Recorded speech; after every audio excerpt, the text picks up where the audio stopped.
guys, it's me again, Juju, and for today's video, it's not gonna be like the usual video that I used to take.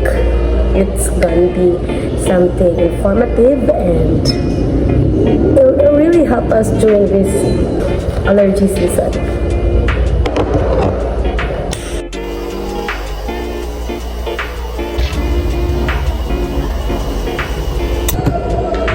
Let's study the pharmacology of antihistamine and let's help allergic babies.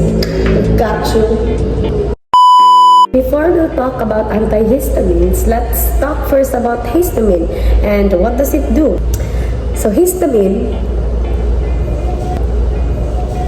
I know it's not.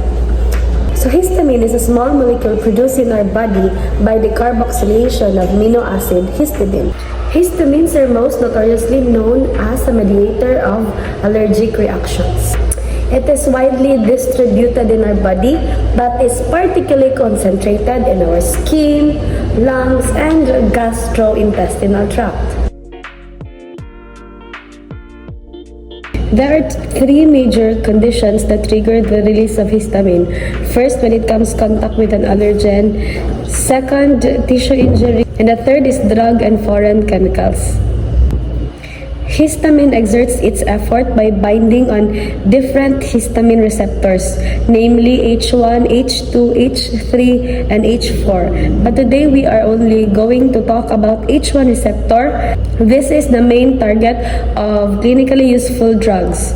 So the H1 receptors, these receptors mediate mainly inflammatory and allergic reactions. So when histamine binds to vascular and endothelial receptors, it causes blood vessels to dilate, thus making them more permeable, ultimately leading to redness and edema. Now, when histamine binds to smooth muscle receptors, particularly the ones located in bronchioles, it causes bronchoconstriction. Histamine also acts as a neurotransmitter within the central nervous system. Histamine binding to the H1 receptors in the brain promotes, among other things, like wakefulness and appetite suppression. And lastly, histamine-mediated stimulation of peripheral nerve endings lead to pain and itching sensations. Both H1 and H4 are involved in allergic inflammation, but only H1 antihistamines are currently available for allergy treatment. So, generally, the term antihistamine refers to allergy-treating H1 antihistamines. Most allergies occur upon a repeated exposure to an allergen. Mast cells that are previously sensitized to the allergen are activated, releasing histamine and other inflammatory chemicals. When released systemically, histamine can cause extensive vasodilation and bronchoconstriction, which may lead to life-threatening anaphylaxis. There are two generations of H1 antihistamines, the first generation and the second generation. These receptors bind to H1 receptors on a target tissue, stabilizing its inactive form. This leads to inhibition of histamine and leads to gradual effect of allergic symptoms like sneezing, itching, and inflammation. The first generation H1 antihistamines derive from the same chemical class as muscarinic, adrenergic, and serotonin antagonists, so they also have anticholinergic, anti-adrenergic, and anti-serotonin effects. More importantly, they can cross the blood-brain barrier and interfere with histamine functions in the brain, causing drowsiness, cognitive impairment, and increased appetite. Some of these drugs are actually used for their sedative side effects as sleeping aid medications. First-generation H1 antihistamine include brompheniramine, chlorpheniramine, clemastine, cyproheptadine, diphenhydramine, doxylamine, hydroxyzine, meclizine, and promethazine. Although all of these drugs are useful in relieving allergy symptoms, some of them are often used for other therapeutic indications.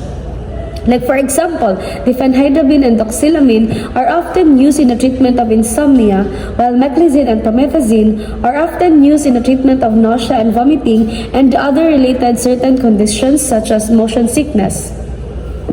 Now, the second generation H1 antihistamines, unlike the first generation, second generation agents have bulkier and less lipophilic structure. Therefore, they do not cross the blood-brain barrier as readily. Furthermore, they are much more selective for the peripheral H1 receptors involved in allergies as opposed to the H1 receptors in the central nervous system.